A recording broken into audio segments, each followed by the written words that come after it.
नमस्कार, मी अजित चौहान. रोकठोक मध्ये आपलं स्वागत. अबकी बार मोदी सरकार अशी घोषणा देत नरेंद्र मोदींचं सरकार गेल्या वर्षी याच दिवशी सत्तेवरती आलं. मोदी सरकारकडून देशामधल्या जनतेला प्रचंड अपेक्षा होत्या, कारण त्या आधीच्या 10 वर्षांमध्ये काँग्रेसच्या राजवटीमध्ये घोटाळे आणि भ्रष्टाचाराच्या आरोपांनी जनता कंटाळली होती. अशा वेळी जनतेला स्वप्न दाखवणारा जादूगार पंतप्रधान मोदींच्या रूपाने मिळाला. आता अच्छे दिन येणार, महागाई कमी होणार, पेट्रोलचे भाव कमी होणार, पिण्याचं पाणी सगळ्यांना मिळणार, वीज सर्वसामान्याच्या घरापर्यंत पोहोचणार, प्रत्येक तरुणाला शिक्षण आणि नोकऱ्या मिळणार, अशी स्वप्न मोदींनी दाखवली. मोदी आणि शहांनी आपल्या मार्केटिंगच्या तंत्रानं ही सगळी स्वप्न आम आदमीच्या मनावरती अक्षरशः बिंबवली. नेहरूवादाला पर्याय म्हणून प्रथमच सत्तेवर आलेल्या नरेंद्र मोदींनी आंतरराष्ट्रीय स्तरावरती आपली प्रतिमा उंचावण्याकरता डझनावारी परदेशवाऱ्या केल्या. त्यातून मोदींची प्रतिमा उत्कट झाली, पण त्या तुलनेमध्ये वास्तव परिस्थिती फारशी बदलली नाही. वास्तव आणखी भयान झालं नाही, एवढीच काय ती समाधानाची बाब. मोदी नावाचा हा स्वप्नांचा जादूगार आपल्या हॅटमधून नवनवीन कबुतर बाहेर काढत होता. मात्र त्या कबुतरांकडे ओढण्याचे पंख नव्हते, त्यांच्या पंखात ताकद नव्हती. हे वास्तव आपल्याला नाकारता येणार नाही. आता पुढच्या 4 वर्षात मोदी सरकारला हे अपयश धुवून काढावं लागणार आहे. ज्या तरुणांनी मोदींना भरभरून मतं दिली, त्या तरुणांना नोकऱ्या आणि सगळ्यात महत्त्वाचं म्हणजे भ्रष्टाचारमुक्त देश मिळाला का? मेक इन इंडियाचं स्वप्न खरंच प्रत्यक्षात येईल का? परदेशवाऱ्यांमधून खरोखरच या देशामध्ये गुंतवणूक येईल का? पंतप्रधान कार्यालयामध्ये सर्व अधिकारांचं केंद्रीकरण होणं हे लोकशाही करता उपयुक्त आहे का? आणि मोदी नावाचा जादूगार आपली विश्वासार्हता टिकवून ठेवून स्वप्नांची दुनिया वास्तवात उतरेल का? यासारख्या महत्त्वाच्या प्रश्नांचा वेध आपण घेऊ आज रोकठोक मध्ये. 1 साल मोदी सरकार.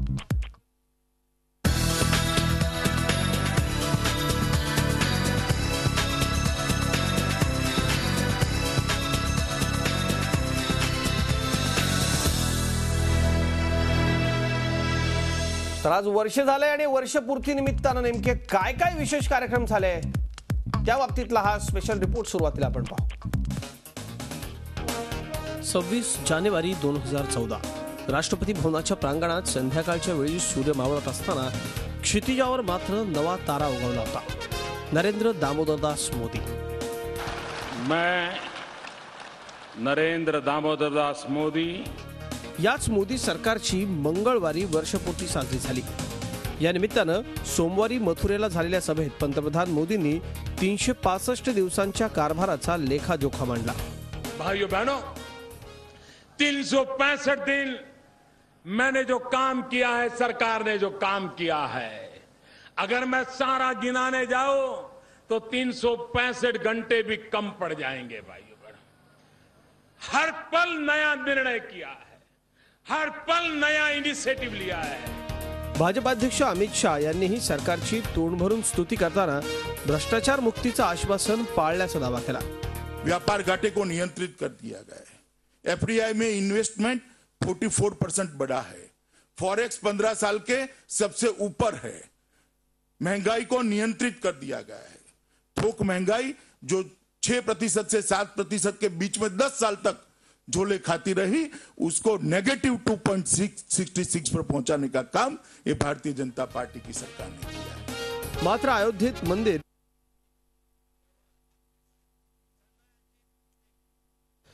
रोकटोक मध्ये आपण चर्चेला सुरुवात करणार आहोत. अनेक मान्यवर माझ्याबरोबर आहेत, पण आता आपण थेट जाऊयात नरेंद्र मोदी. पंतप्रधान नरेंद्र मोदी आपल्या वर्षपूर्ती निमित्तानं कार्यकर्त्यांशी संवाद साधतात. अगदी काही क्षण आपण ऐकूयात आणि थेट चर्चेला सुरुवात करूयात. सब लोगों के साथ इन्होंने काम किया है. ये कार्यालय प्रभारी अरुण जैन है. जी बिल्कुल, सभी लोगों से मिलते हुए. ये विकास प्रीतम है. ये आरपी सिंह हैं जो पीछे खड़े हैं. ये युवा मोर्चा के ऑफिस सेक्रेटरी होते थे और मोदी जी उस वक्त युवा मोर्चा के प्रभारी थे, राष्ट्रीय महामंत्री संगठन थे जी. तो सब लोगों की एक दूसरे से थेट आपण चर्चेकडे वळूयात. मोदी आपल्या कार्यकर्त्यांशी संवाद साधून निघाले आहेत, पण एकूण आपण एक सविस्तर रिपोर्ट पाहिला आणि सगळी ही वर्षभराची कारकीर्द सगळे देशवासी आपण जगलेलो आहोत, त्यामुळे आपण थेट चर्चेला सुरुवात करणार आहोत. माझ्याबरोबर काँग्रेसचे खासदार हुसेन दलवाई आहेत. दलवाई सर, स्वागत आपलं रोकठोकमध्ये. माझ्याबरोबर भारतीय जनता पक्षाचे आमदार अतुल भातखळकर आहेत. अतुलजी, आपलंही खूप खूप स्वागत. माझ्याबरोबर ज्येष्ठ कम्युनिस्ट नेते अजित अभ्यंकर सर आहेत पुण्याहून. अजित सर, तुमचंही खूप खूप स्वागत. आणि राजकीय विश्लेषक शुभांगी खापरे माझ्याबरोबर इथं स्टुडिओमध्ये. शुभांगीजी, आपले खूप खूप स्वागत. नमस्कार. हुसेन दलवाई, मी सर्वप्रथम तुमच्याकडे येतो. अच्छे दिन आलेत का? आणि मोदी म्हणतायत की ज्यांनी देशाला बुरे दिन दाखवले त्यांचे बुरे दिनच येणार, अशी हे भाषणे तुम्ही ऐकलंय. पण ठीक आहे, हरकत नाही. एकूण काय वाटतं तुम्हाला, अच्छे दिन आलेत का आणि तुमचे बुरे दिन आहेत अशी टीका तुमच्यावरती झालेली आहे. काय काय उत्तर द्याल? अच्छे दिन फक्त मोदींना आणि त्यांच्या काही बगल बच्चांना आलेले आहेत.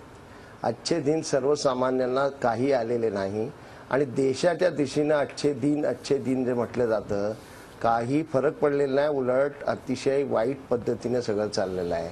उदाहरणार्थ, आमचे प्रधानमंत्री चीनला जातात आणि त्याच वेळेला त्यांच्या हे लक्षात येत नाही की साऊथ चायना सीमध्ये त्याने एक मोठं बेट डेव्हलप केलेलं आहे, ज्याच्यामध्ये त्यांची संबंध संरक्षक सामुग्री असणार आहे, याची साधी आपल्याला कल्पना पण नाही. हिंद महासागरामध्येही त्यांचा आरमार मोठ्या प्रमाणात यावं यासाठी त्यांचे प्रयत्न चाललेले आहेत. मॅकमोन रेषा ते मानत नाही. अशा वेळेला तिथे जाऊन आपण तिथे काहीतरी त्यांची स्तुती करणं आणि तिथे चीनला, मंगोलियाला, इतर ठिकाणी जायचं आणि हे सांगायचं की या भारत देशामधला प्रत्येक नागरिकाला असं वाटत होतं की आम्ही भारतामध्ये जन्म घेतला, ही चूक झाली, हे आमचं पाप झालं आणि आता मात्र त्यांना असं वाटतं की फार बरं झालं, म्हणजे एका दिवसात हा फरक पडला किंवा एका वर्षात फरक पडला.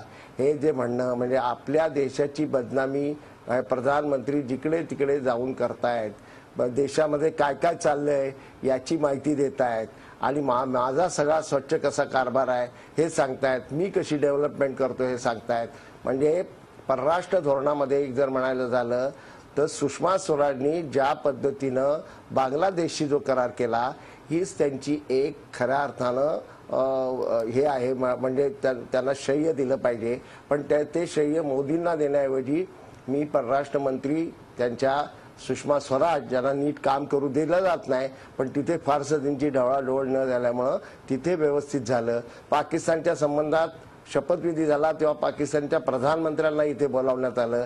फार मोठं त्यांचं आगत स्वागत केलं गेलं. प्रत्यक्षामध्ये पाकिस्तानमध्ये काही घडलेलं नाही. त्यांच्यामध्ये दहशतवादाला सर्वत्री मदत करण्याच्या संबंधामध्ये सतत प्रयत्न चाललेले आहेत आणि त्या संबंधात आपल्याला काही झालेलं नाही. अगदी खरं दलवाई सर, एक असे मुद्दे सगळे आपण चर्चेला हळूहळू घेऊयात, पण अनेक महत्वाच्या मुद्द्यांना तुम्ही स्पर्श केला. अजित अभ्यंकर सर, मी तुमच्याकडे येतो. अरुण शौरींचं एक वाक्य आपण ऐकलं असेल आता की प्लेटचा आवाज अजून येतोय पण जेवण ताटात पडलेलं नाही आमच्या, किंवा जेवण आमच्या अजून पोटामध्ये पडलेलं नाहीये. पहिला प्रश्न हाच सगळ्यांना होता माझा, अच्छे दिन आलेत असं वाटतं का? अच्छे दिन आलेत असं तर वाटत नाहीच, पण ते येण्याची सुतराम शक्यता आहे असं सुद्धा वाटत नाही. दुसरं वाक्य जास्ती महत्वाचं आहे, कारण अच्छे दिन किंवा बुरे दिन हे ज्याच्यामुळे येतात ते बेसिकली सरकारच्या नावामुळे येत नाही, तर सरकारच्या धोरणामुळे येतात. सरकारचं प्रतिनिधित्व किंवा सरकारचा प्रमुख कोण आहे त्या नावाप्रमाणे काही ठरत नाहीये, धोरण काय ते महत्वाचं आहे. तेव्हा काँग्रेसच्या ज्या धोरणांमुळे बुरे दिन होते असं आमचंही मत होतं, ती धोरणं अधिक म्हणजे ती चुकीची धोरणं गुणिले 10 या पद्धतीनं आणि अधिक पुन्हा जातीयवाद अशा पद्धतीनं जर हे सरकार काम करण्याची त्याची सगळी चिन्ह दिसत आहेत, तर अच्छे दिन येण्याचा प्रश्नच येत नाही. आणि या प्रत्येक बाबतीत सांगता येईल. तुम्ही डिफेन्स पासून इन्शुरन्स पासून सगळीकडं जिथं FDIची अजिबात गरज नाही, विशेषतः इन्शुरन्समध्ये तुम्ही FDI अलाव केला, तुम्ही इथली LIC आणि इन्शुरन्स धंदा कोणत्याही कारणाशिवाय तो असुरक्षित करता आहात आणि प्रसंगी भारताची फायनान्शियल सिस्टीमला धोका लावतात, धोका निर्माण करतात. तीच गोष्ट शेतकऱ्यांची आहे, तीच गोष्ट कामगार कायद्यांबद्दलच्या तपशिलात मी बोलेन नंतर. परंतु आता निर्यात भारताची घटते, सोन्याची आयात प्रचंड प्रमाणात वाढत चाललेली आहे आणि त्याच्यावरती सरकार काही करू शकत नाही. फॉरेन एक्सचेंजचे रिझर्व्ह वाढले म्हणून जे सरकार जाहीर करते ते फॉरेन एक्सचेंजचे रिझर्व्ह हे कॅपिटल अकाउंटला वाढलेले आहेत, म्हणजे सट्टेबाजीसाठी जे भांडवल येतं त्याच्यामुळे वाढलेले आहेत. करंट अकाउंटला म्हणजे इम्पोर्ट एक्सपोर्टमध्ये आपलं डेफिसिट हे वाढत चाललेलं आहे. हे सरकार सांगत नाही आणि त्याच्यावर चर्चा करणाऱ्यांना ते समजत नाही. अगदी करायचं.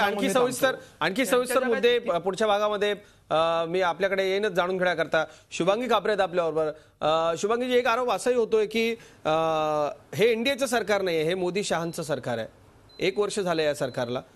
राजकीय विश्लेषक म्हणून अच्छे दिन आलेत असं वाटतं का? नाही, 1 वर्षात अगदी आपण जर पॉलिसी डिसिशन्स जर आपण बघितलं, आता दोन याच्यावर आपण मुद्द्यावर डिस्कस करत होतो. एक फॉरेन पॉलिसी आणि इकॉनॉमिक पॉलिसी. कुठल्याही गव्हर्नमेंटची, कुठल्या पक्षीय असो, कोणतंही कॉलिशन गव्हर्नमेंट असो, 1 वर्ष is too small a period त्यांचं असेसमेंट करायला. कारण तुम्ही फॉरेन पॉलिसी आणि इकॉनॉमिक पॉलिसी जर बघितली तर तुलनात्मक असं मला फार पॅराडिम शिफ्ट त्या काँग्रेस किंवा UPA रेजिममधनं आता NDA मध्ये झालेलं ॲटलिस्ट फॉरेन पॉलिसीमध्ये असं दिसत नाही. आणि आज त्यांनी जितके कंट्रीजमध्ये दौरे केले आहे तिकडे असं कुठलाही असा वादविवाद किंवा म्हणजे जो कंटिन्युटी आधी होती काँग्रेसच्या गव्हर्नमेंटमध्ये, यांनी काही असं म्हणजे खूप असं बाहेर जाऊन किंवा एक पॉलिसी पॅराडिम शिफ्ट केला आहे आणि त्याच्यामुळे टीका करण्यासारखं असं मला काही वाटत नाही 1 वर्षात. सेकंडली, हे जे सारखं येत आहे की इकॉनॉमिक पॉलिसीज पण बरंचसं जर आपण बघितलं, कारण ultimately it is representing India.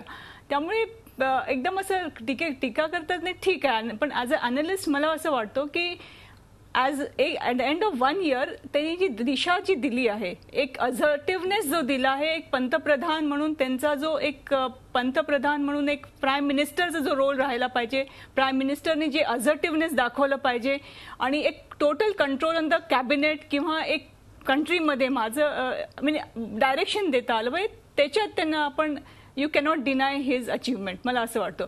बाकी इन्फ्लेशनचा जो भाग झाला, ठीक आहे, द्या व्हेरी पॅरामीटर्स. म्हणजे पुन्हा इकॉनॉमिक आणि फॉरेन पॉलिसी अशी आहे की तुम्ही यू कॅनॉट त्याचा जो इंडेक्स असतो तो आपण काही प्रत्येक 6 महिन्यात किंवा 1 वर्षात त्याचं रिझल्ट आपण नाही बघू शकत.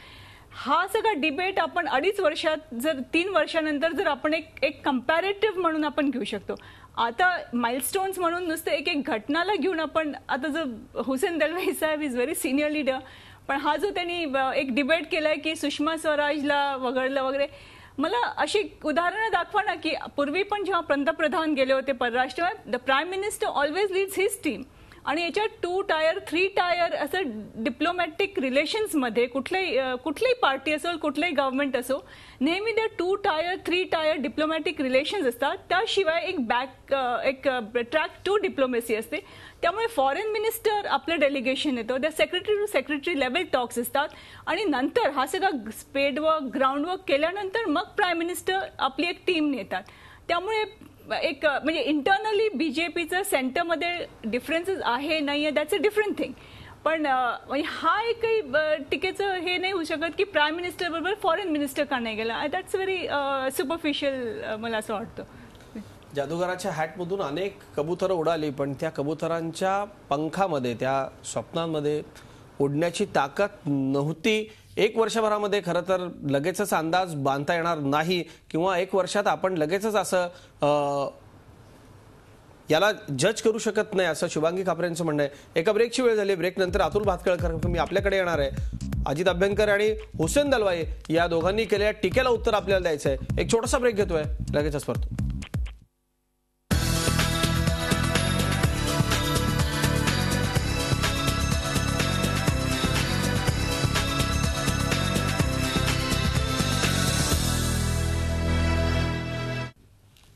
रोकटोकमध्ये पुन्हा एकदा स्वागत. 1 साल मोदी सरकार आपण चर्चा करतोय. सर्व पॅनलिस्टकडे आपण सविस्तर जाऊन आलो.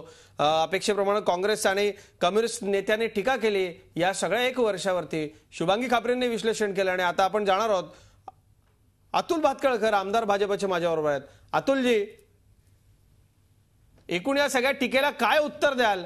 आणि अच्छे दिन या 1 वर्षामध्ये आलेत असंच तुम्ही म्हणाल निश्चितच, काय प्रतिक्रिया आहे? नाही, असं आहे की तुम्हीच बोललात की अपेक्षेप्रमाणे अभ्यंकर आणि हुसेन दलवाईंनी टीका केली, त्यामुळे त्यांच्या टीकेला काही महत्त्व द्यायचं काही कारण नाही, कारण ते बोलणं स्वाभाविकच आहे. मुद्दा असा आहे, 1 वर्ष झाल्यानंतर देशातल्या अनेक नामवंत वृत्तपत्रांनी, चॅनल्सने सर्वे केले. या सर्व सर्वेमध्ये 48-49% 60% लोकांनी सांगितलं की आम्ही या सरकारविषयी समाधानी आहोत, हॅपी आहोत. त्यामुळे तुम्ही जे मला प्रश्न विचारताय की यांच्या टीकेला काय उत्तर द्यायचं, तर हेच उत्तर आहे ना की लोकच सांगतात की वी आर हॅपी.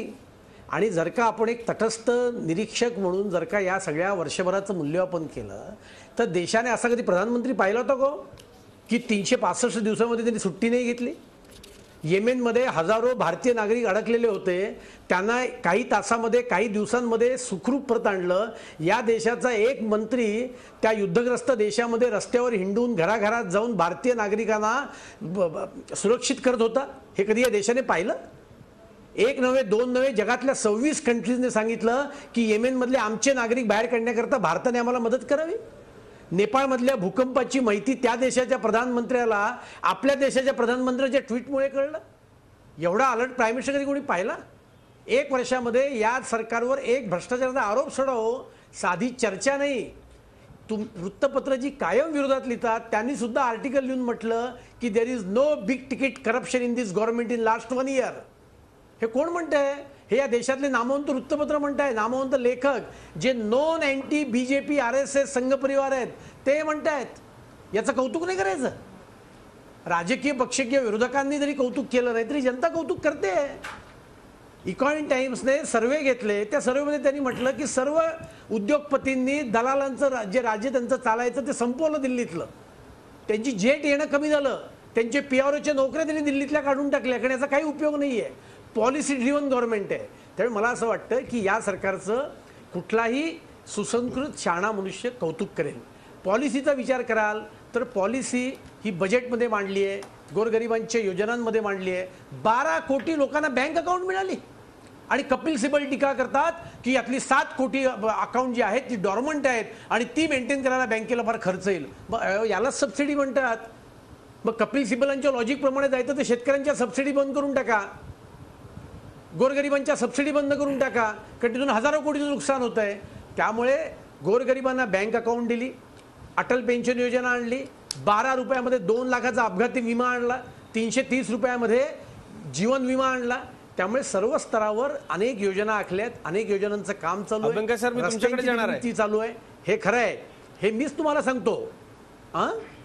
हेच तुम्हाला मी सांगतो की रोजगाराची निर्मिती जितक्या मोठ्या प्रमाणावर व्हायला पाहिजे तेवढी एका वर्षात झालेली नाही आहे. याचं कारणच असं आहे की अर्थव्यवस्था डेव्हलप होण्याकरता काही काळ जावा लागतो. आणि म्हणून मगाशी शुभांगी खापरे बोलले की 1 वर्षाचा कालावधी हा काही अर्थव्यवस्था डेव्हलप होण्याकरता पुरेसा नसतो, हे सगळेजण मान्य करतात. आता करंट अकाउंट डेफिसिट आटोक्यात आलं, महागाई आटोक्यामध्ये आली, फॉरेन रिझर्व्ह वाढले, अनेक गोष्टी घडल्या आणि जगामध्ये या देशाविषयी आश्वासक वातावरण निर्माण झालं. आणि मला वाटतं की प्रदीप बैजल यांनी आज एक जबरदस्त जो बॉम्बगोळा टाकला आहे तो सांगून त्यांनी काँग्रेसला, विरोधी पक्षाला 1 वर्ष पूर्ण आली त्याला त्यांना भेटच दिलेली आहे की त्यांच्या देशाच्या प्रधानमंत्र्यांनी एका IAS अधिकाऱ्याला दम दिला की भ्रष्टाचाराच्या प्रकरणामध्ये जर का तुम्ही DMKच्या बरोबर उभे नाही राहिलात तर तुम्हाला त्रास होईल. हे प्रदीप बैजलांसारखा यांनी कित्येक केसेस टाकून सुद्धा निर्दोष ठरलेला एक अत्यंत उच्च दर्जाचा IAS अधिकारी म्हणतो. त्यामुळे काँग्रेसचं सरकार किती घोटाळाबाजांचं सरकार होतं. अगदी खरं आहे. अजित अभ्यंकर सरांकडे मला जायचं. अतुलजी पारिखने सांगितलेलं आहे की अतुलजी म्हणतात कौतुक केलं पाहिजे, सगळे कौतुक करतायत. अजित अभ्यंकर मग का आपण टीका करताय? मला बोलू द्या. काय असा उणेपणा दिसतो तुम्हाला? अतुलजी एक 2 मिनिटं माझ्याकडे ब्रेकला जाण्यापूर्वी. त्यांचं कामच आहे ते टीका करणं, त्याला काय आहे? अजित सर. नाही, आता अतुल भातखळांनी आमचं काम काय ते सांगितलं, फक्त त्यांचं काम त्यांना माहिती नसावं. त्यांचं काम सरकारची तोंड फाटेपर्यंत निराधार स्तुती सर्वे काय सांगितलं सांगा ना तुम्ही. हे आता मी म्हणल्यानंतर आता तुम्ही बोलत असताना मी सर्वे विषय काय सांगतो मला आता फक्त ऐकायची तयारी. भांडवलदारांचे सर्वे आहेत का? सर्वेवर करायचं असेल तर मग चर्चा कशाला करायची ना? सर्वेचे रिपोर्ट्स आहेत, म्हणजे सगळंच जर आपल्याला संख्येनेच ठरवायचं असेल तर गुणात्मक चर्चेला अर्थच नाही ना. चर्चा ही गुणवत्तेवरती होते, मतदान हे संख्येवरती होतं, तेव्हा ते संख्येवरचं मतदान ते निवडणुकीत होईल. आता आपण चर्चा करतोय, चर्चेच्या वेळेला चर्चा करा. चर्चेच्या वेळेला संख्या सांगू, गुणात्मक नसतं. हा यांचा बघा. आता चव्हाण साहेब त्यांना बोलू द्या नाही तर मला बोलू द्या. सर बोला. अजित सर मध्ये मध्ये बोलायची. अजित सर आपण बोला. अतुलजी आपण ऐकूयात. बोला. हे पहा. ठीक आहे. हां, हे बघा, ऐकतो मी. मगाशी त्यांनी ज्या काही योजनांचा उल्लेख केला ते असं म्हणाले की आता इथं उद्योगपतींची रिप्रेझेंटेटिव्ह हाऊसेस, PRO वगैरे त्यांची काही गरज नाही आता. अगदी बरोबर आहे, हे ते म्हणले ते अगदी करेक्ट आहे, कारण आता सरकार इटसेल्फ हे उद्योगपतींचं प्रतिनिधी आहे. आता उदाहरणार्थ घ्या, लेबर लॉजमध्ये बदल करा असं एकतरी कामगार संघटना, ज्या प्रकारचे बदल चालू आहेत याचं रिप्रेझेंटेशन जे केलं होतं त्याच्या बरोबर उलटे बदल चालू आहेत. कॉन्ट्रॅक्ट लेबर नावाची एक वेठ बिगारी या देशामध्ये गेले अनेक वर्ष चालू आहे. म्हणजे यांनी सुरू केली असं माझं म्हणणं नाहीये, ती गेले 20 ते 25 वर्ष अगदी व्यवस्थित चालू आहे. ती कमी करायला पाहिजे, ती वाढवण्यासाठी यांनी लेबर लॉजमध्ये बदल प्रपोज केलेले आहेत आणि राजस्थान आणि मध्य प्रदेशमध्ये करून दाखवलेले आहेत. फडणवीस सरकारने सुद्धा त्याची पावलं टाकलेली आहेत, म्हणजे सुरुवात केलेली आहे. त्याच प्रकारचे बदल इंडस्ट्रियल डिस्प्यूट ऍक्टमध्ये, फॅक्टरीज ऍक्टमध्ये, महाराष्ट्रातल्या 2/3 फॅक्टरीज ज्याच्यामुळे संरक्षणाच्या बाहेर जातील असा बदल यांचं सरकार केंद्राच्या पातळीला आणि आता राज्याच्या पातळीला करू मागते. हे उद्योगपतींच्या काय कामगारांच्या मागणीवर नव्हतं काय? कुठल्या कामगारांची मागणी आहे? तुमची भारतीय मजदूर संघासहित सगळ्या संघटना याच्या विरोधात एकवटून उठलेल्या आहेत. याचा उल्लेख तुम्ही केला नाहीत कारण ते कदाचित तुमच्या त्या संख्येमध्ये मोजलं गेलं नसेल. हा पहिला मुद्दा. तुम्ही अटल पेन्शन योजनेबद्दल बोललात. अटल पेन्शन योजना ही अजिबात नवीन नाही आणि जी आहे ती पहिली स्वावलंबन योजना होती ती, आणि आत्ताची योजना ही मी नंबरमध्ये तुम्हाला आत्ता इथं एक्सप्लेन करून दाखवू शकतो. ही कामगारांचे पैसे सरकारने घेण्याची योजना आहे. मी तुम्हाला नंबर सहित दाखवू शकतो, वेळेअभावी मी बोलत नाही. मी फक्त एवढंच सांगतो की 8% व्याजाने कामगारांकडून घेतलेले पैसे, घेतलेला कॉर्पस जर गुंतवला 8%, PFचं व्याज 8.75% आहे बरं का, 8% व्याजाने जरी गुंतवला तरी जेवढं कॉर्पस जमा होईल तेवढं सुद्धा पेन्शन या अटल पेन्शन योजनेमध्ये मिळत नाही आणि आधीच्या स्वावलंबन पेन्शन योजनेमध्ये ते मिळण्याची शक्यता नव्हती. या दोन्ही योजना बोगस आहेत हे अत्यंत विनम्रतापूर्वक विथ नंबर्स मी सिद्ध करू शकतो. अगदी कुठे मी आव्हान घ्यायला तयार आहे. त्यांची आता LICच्या मार्फत जी 330 रुपयाची जी योजना आहे त्याचं सुद्धा मी अतिशय तपशीलवार कॅल्क्युलेशन केलेलं आहे. त्याचं कॅल्क्युलेशन असं आहे की अशाच प्रकारचा टर्म इन्शुरन्स जर LICने याच एज ग्रुपसाठी चालवला तर त्याच्यासाठी LICला 28,872 रुपये LICने प्रीमियम चार्ज केलं असतं. ते आता 33,000 रुपये प्रीमियम चार्ज करून, म्हणजे त्या 330च्या हिशोबाने मी अजित सर काय की या सगळ्या योजनांच्या बाबतीत आता हल्ली लोकांना नाही नंबर मध्ये जात नाही. मला एवढंच सांगायचंय की या योजनांमधलं इकॉनॉमिक्स हे आम्ही वर्क केलेलं आहे आणि ते वर्क करून मी सांगतोय की या योजना नंबर्स मध्ये लोकांच्या फायद्याच्या नाही. फक्त फायद्याची एक गोष्ट आहे ती मी नक्की मान्य करीन की 12 रुपयाची जी ऍक्सिडेंट पॉलिसी आहे ती नक्की फायद्याची आहे एक. आणि दुसरं, अशा प्रकारची योजना करण्यासाठी त्याने एक व्यापक घोषणा केली, ही नक्की चांगली गोष्ट आहे. अगदी अटल पेन्शन मला ब्रेक घ्यायचा आहे पण ब्रेकला जाण्यापूर्वी अतुल भातखळकरांचं उत्तर याच्यावरती अपेक्षित आहे कारण लोकांना या योजनेबद्दल खूप उत्सुकता आहे, अनेक जण जात आहेत. अतुलजी, ही योजना फसवी असा थेट आरोप आहे अजित अभ्यंकरांचा. नाही, असं आहे, दोन गोष्टी आहेत. जर का त्या फसवी असं त्यांचं मत आहे तर त्याच्यात त्यांनी सुधारणा सुचवल्या पाहिजेत. ते जर का त्यांचं म्हणणं आहे की ते अभ्यास करून त्यांचा काही दावा आहे एक. दुसरा मुद्दा आहे 2004 ते 2008 त्यांच्या पाठिंब्यावर तर काँग्रेसचं सरकार होतं देशामध्ये, तेव्हा का नाही कॉन्ट्रॅक्ट लेबर लॉ त्यांनी रद्द करण्याचा प्रयत्न केला. ते म्हणतात 20 वर्षापासून चालत आलाय. त्यामुळे कम्युनिस्ट पक्षाचा सर्वात मोठा हॉलमार्क काय आहे तो ढोंगीपणा आहे. ज्या काँग्रेसच्या धोरणांवर ते टीका करतात तीच धोरणं यांच्या पश्चिम बंगालच्या सरकारने शेवटच्या 10 वर्षात घेतली होती आणि म्हणून सिंगूर घडलं. त्यामुळे सत्तेत असलं की एक भाषा, सत्तेत नसलं की दुसरी भाषा, हे कम्युनिस्ट पक्षाचं वैशिष्ट्य आहे. त्यामुळे 2004 ते 2008 त्यांनी कशाला पाठिंबा दिला मनमोहन सिंगांना? ज्या लिबरलायझेशनच्या विरोधात ते एवढं बोलतात त्या लिबरलायझेशन उद्गाते कोण आहेत देशातले? मनमोहन सिंग आहेत. त्यात मनमोहन सिंगाच्या प्रधानमंत्रीपदाला यांनी पाठिंबा दिला. त्यामुळे अभ्यंकर जे बोलतायत ते आता विरोधी पक्षात असल्यामुळे ते असं बोलणं स्वाभाविक आहे, दुसरा त्याला काही अर्थ नाहीये. हे सरकार हे गरिबांना समर्पित सरकार आहे आणि याची 100 उदाहरणं मी तुम्हाला देऊ शकतो. मला एका ब्रेकसाठी थांबायचं आहे. खरं तर या मुद्द्यावरती उत्तर घेण्याकरता म्हणून मी थांबलो होतो. खूप मुद्दे आहेत या चर्चेमध्ये, आणखी अनेक मुद्द्यांना आपण स्पर्श करणार आहोत. पटकन एक ब्रेक घेतोय, लगेचच परतो. कुठे जाऊ नका, पाहत राहा रोखतो.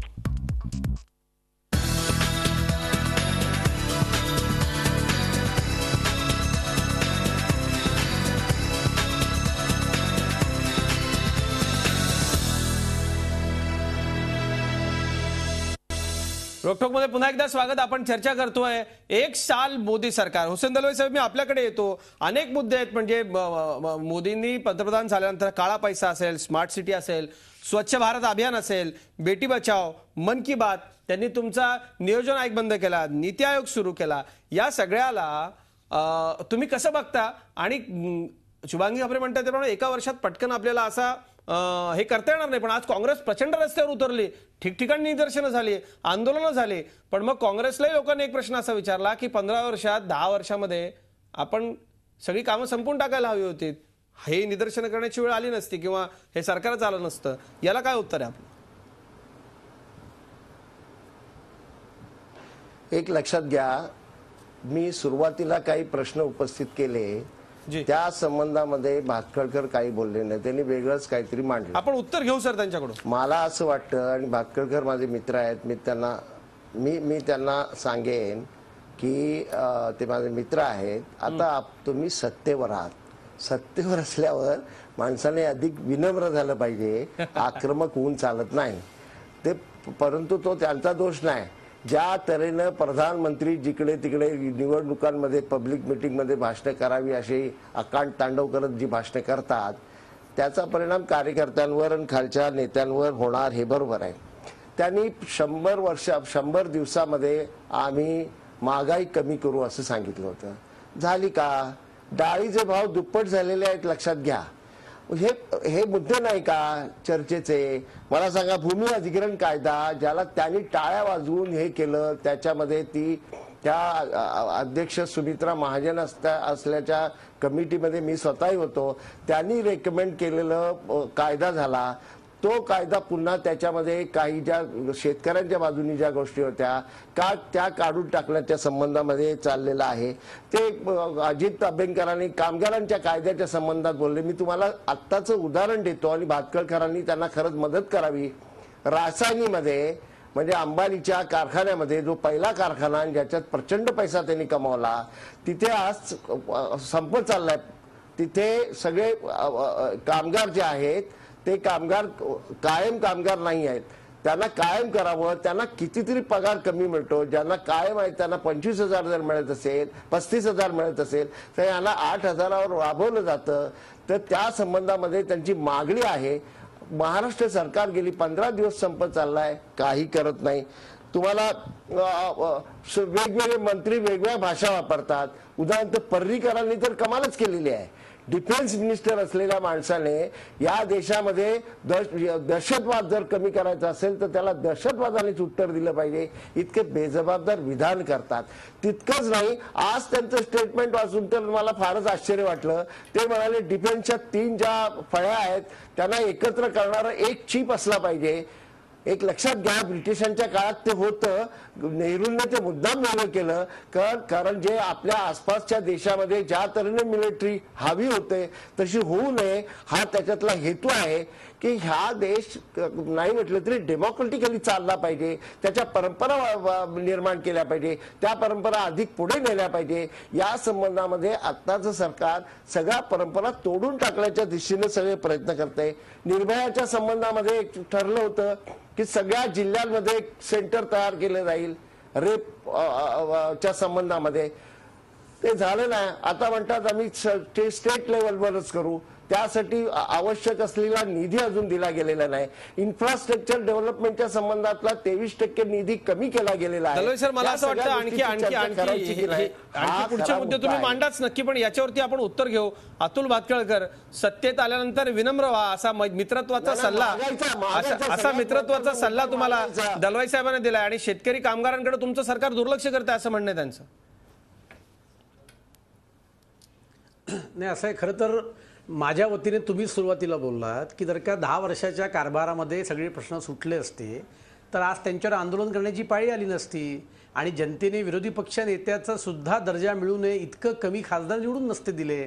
त्यामुळे असं त्यांनी ते माझ्यापेक्षा फार वरिष्ठ आहेत, वयाने वरिष्ठ आहेत, ज्ञानाने आहेत, कर्तृत्वाने आहेत. त्यामुळे त्यांचा सल्ला मी स्वीकारतो. पण माझ्या कल्पनेप्रमाणे मी ते काही कुठे उर्मडासारखं वागलेलं नाही, मी नम्रपणेच बोललोय.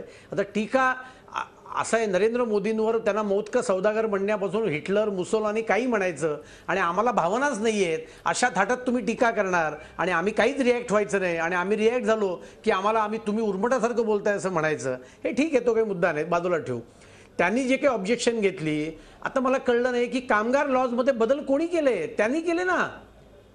महाराष्ट्र सरकारने कामगार कायद्यामध्ये जे बदल करणं प्रपोज केलं आणि ते आता आम्ही सध्या रद्द केलेले आहेत, प्रपोज करणं ते सुद्धा रद्द केलं. हे महाराष्ट्राच्या विधानसभेच्या रेकॉर्डवर आहे आणि हे स्वतः पृथ्वीराज चव्हाणांनी सभागृहात मान्य केलं. फडणवीसांनी सांगितलं, होय सगळे तुम्हीच सुचवले आणि तुम्ही केंद्राला पाठवलेत. ते बोलले, हो हे आम्हीच पाठवलेत पण आम्ही केले नाहीयेत, तुम्ही करा. हे पृथ्वीराज चव्हाण बोललेत, नागपूरच्या अधिवेशनात बोललेत, तुम्ही रेकॉर्ड काढून बघा. त्याच्यामुळे मला असं वाटतं खरं तर काँग्रेस करता मॅच्युअर्ड मार्ग हा होता की वर्ष 2 वर्ष त्यांनी जरा शांत राहिले असते तर त्यांची पोल खुलली नसती. पण त्यांना इतकी घाई झालेली आहे की रोज टीका करतायत. काल राहुल गांधींचं विधान आहे, 1 रँक 1 पेन्शन तुम्ही केलं नाही. अरे तुम्ही 10 वर्षात केलं नाहीत, आम्ही बजेटरी प्रोव्हिजन तरी केली काही हजार कोटीची. आता होईल ना ते. आता बजेट मांडून काही दिवस झालेत, ते बजेटरी प्रोव्हिजन केली, प्रत्यक्ष द्यायला त्याला काही काळ द्यावा लागतो. पण त्यामुळे काँग्रेस हरकत नाही. मला अतुलजी, मला एका ब्रेकसाठी थांबायचंय, पण जे मला ब्रेकसाठी थांबायचंय. 2 मुद्दे फक्त मला मांडू द्या. मगाशी आनंद अभ्यंकर असं बोलले की सर्वे गुणवत्तेचे आधार नसतात किंवा मतदान सुद्धा सर्वे नसतं. मला वाटतं हा लोकांचा आणि मतदारांचा अपमान आहे. त्यांचं मतदान किंवा त्यांचे सर्वेतले रिपोर्ट्स हे गुणवत्तापूर्ण नसतात हे म्हणणं अत्यंत या लोकांचा, जनादेशाचा अपमान करण्यासारखं आहे. हरकत नाही, मला एका ब्रेकसाठी थांबायचं आहे. पण मग ज्या पद्धतीनं जनतेला स्वप्न दाखवण्यात आली होती आणि खरंच लोक ती स्वप्न काही दिवस जगले देखील, त्याचं काय झालं नेमकं? आता लोकांच्या मनामध्ये काय भावना आहे? अजित अभ्यंकर मला वाटतं ते फार चांगल्या पद्धतीनं सांगू शकतील आणि शुभांगी कापरेंकडे मी जाणार आहे. एक छोटासा ब्रेक, रोकटोकमध्ये लगेच परततोय.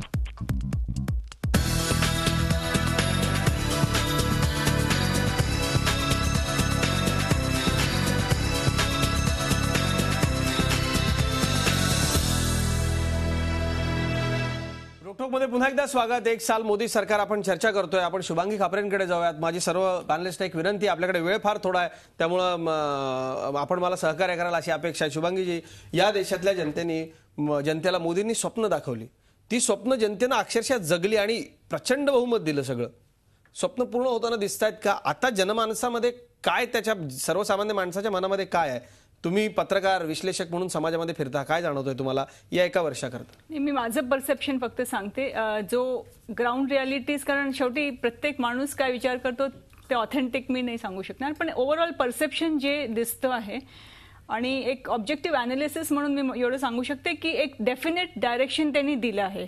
कारण या सरकारचं जे होतं की अकाउंटेबिलिटी आणि ट्रान्सपरन्सी, जर ते 2 मापदंड आपण जर धरलं तर येस, कारण केंद्र असेल किंवा राज्य सरकारमध्ये पीएमओकडे अधिकार एकवटलेत म्हणून लोकशाहीमध्ये सरकारला, त्या सिस्टीमला धोका होईल असं एक चर्चा आहे. नाही, पण शेवटी कसं असतं की प्राईम मिनिस्टरचं आपण जर बघितलं की डॉक्टर मनमोहन सिंगचं जर आपण तो पूर्ण काळ जर बघितलं तर त्यांची सगळ्याची ती व्यथा बोलून नाही दाखवायची, पण जे आपल्याला अगदी दिसायचं रोज म्हणजे ऍडमिनिस्ट्रेटिव्ह मध्ये दिसायचं की त्यांना कामच नाही करू दिलं ना त्यांनी. जो माणूस, जो पंतप्रधान ज्यांनी इकॉनॉमिक लिबरलायझेशनमुळे एक रिफॉर्म्स आणले पूर्ण म्हणजे त्याच्यात डिबेट्स होऊ शकतात whether it was helpful or not, पण त्यांना त्यांची काय वाटचाल योग्य दिशेने आणि सिस्टमॅटिक चेंजेस जे त्यांनी आणले आहे मला वाटतं. कारण 1 वर्ष जसं मी वाटतं की लार्जर पॉलिसीज, फॉरेन इकॉनॉमिक, याचे डेफिनेट रिझल्ट 2.5-3 वर्षानंतर आपण त्याच्यावर डिबेट करू शकतो ग्राउंड रियालिटीजवर किती झालंय. बट एक डेफिनेट डायरेक्शन जे आहे की सिस्टमॅटिक चेंजेस म्हणजे अकाउंटेबिलिटी, ट्रान्सपरन्सी आणि हा जो गरीब वर्गापर्यंत पोहोचला पाहिजे. एकच छोटंसं एक उदाहरण देते. 1970s मध्ये इंदिरा गांधी, आपल्या सगळ्यात पॉवरफुल प्राईम मिनिस्टर, त्यांनी गरिबी हटावचा नारा दिला होता त्यावेळेस. पण इंटेन्शन वॉज गुड, स्पिरिट चांगला होता, लेटर ऑफ स्पिरिट होता, त्यांनी ते इम्प्लिमेंट पण केलं. पण आज जर आपण 50-60 इयर्स नंतर गरीब गेले आहे का, तर एकदम असं 2-1 वर्षात आपण की सगळे त्यांनी जे बोलले ते अगदी कार्यान्वित होतील. एकच हरकत नाही. लोक मात्र ही स्वप्न तातडीनं जगायला लागतात, हे तितकंच खरं आहे. हुसेन दलवाई, तुम्ही घाई केली जरा आंदोलन करायला, थोडीशी वाट बघायला हवी होती, टीकेला जरा घाई झाली असं भातखळकर म्हणाले. काय म्हणाल जाता आता? नाही असं नाही. एक लक्षात घ्या, साध्या साध्या गोष्टी आहेत. शुभांगीताईने खरं म्हणजे लक्षात घेतलं पाहिजे. 0.3% GDPचा खर्च होतो मरेगावर. आज ती मरेगा बंद करण्याचं सगळं चाललंय. त्याच्यामध्ये 5 कोटी लोकांना रोजगार मिळत होता. कशासाठी हे केलं जात आहे?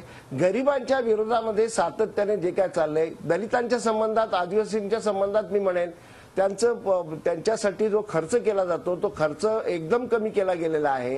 हे कशासाठी होतंय? त्यांच्यावर होणारे हल्ल्या बिल्ल्याच्या संबंधात दुर्लक्ष पूर्णपणे गव्हर्नमेंट करतंय. दुसरं असं की नको तिथे त्या मुस्लिमांना, यांना, ख्रिश्चनांना दुखावण्याचं काय कारण आहे? त्यांच्या मशिदीवर ह्याच्यावर हल्ले करणं आणि त्या चर्चेसवर, आणि त्या संबंधामध्ये काही सरकार करत नाही. त्यांना रोखणं बिकणं जे केलं पाहिजे ते काही करत नाही. असे अनेक गोष्टी आहेत की ज्याच्या संबंधामध्ये बोलणं हे चुकीचं आहे. असं नाही. 1 वर्षाच्या कालावधीमध्ये तुम्ही काळा पैसा आणू असं सांगितलं होतं. 1 वर्षाचं नाही, 100 दिवसात आणू म्हणाले होते. का आणला नाही? काय झालं? काय नेमके प्रश्न? हे अगदी खरं आहे. काळ्या पैशाच्या बाबतीत तर देशानं ऐकलं होतं 100 दिवसात. आठवण एक मिनिट शुभांगीताईंना मी एक आठवण करून देईन की संबंध जगामध्ये मोठ्या प्रमाणात मंदी असताना अनेक देश डुबले, ग्रीस वगैरे सारखे.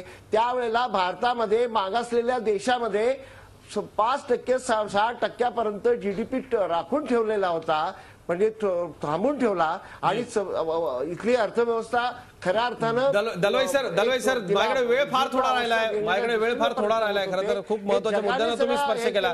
अभ्यंकर सर, मी तुमच्याकडे येतो. काय स्वप्न खरोखर जगली जनता या देशामधली काय आज आहे मनामध्ये, सर्वसामान्य शेतकरी आणि कामगाराच्या मनामध्ये सरकारबद्दल वर्षभरानंतर?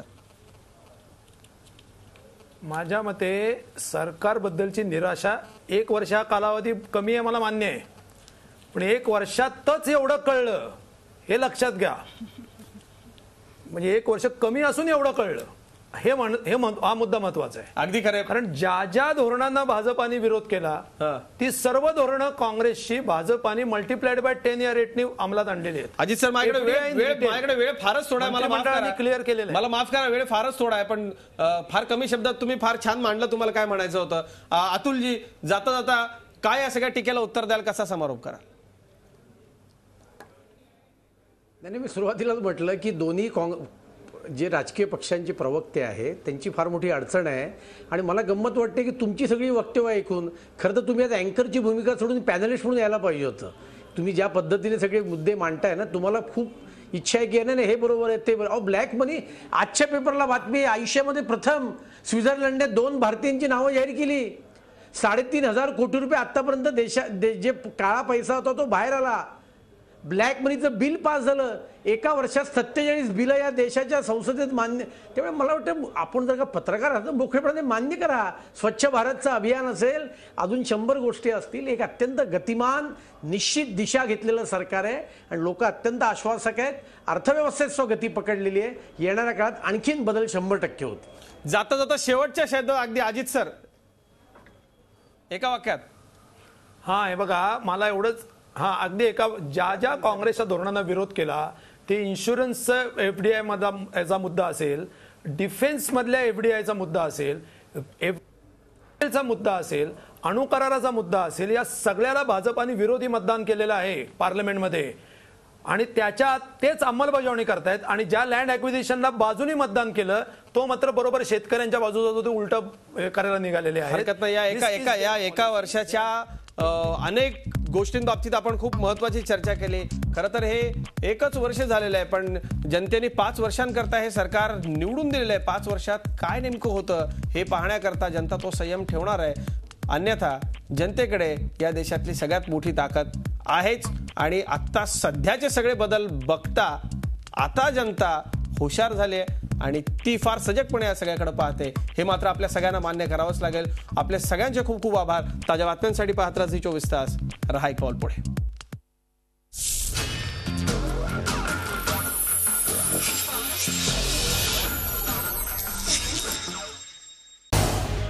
झी24 तास रहा एक पाऊल पुढे.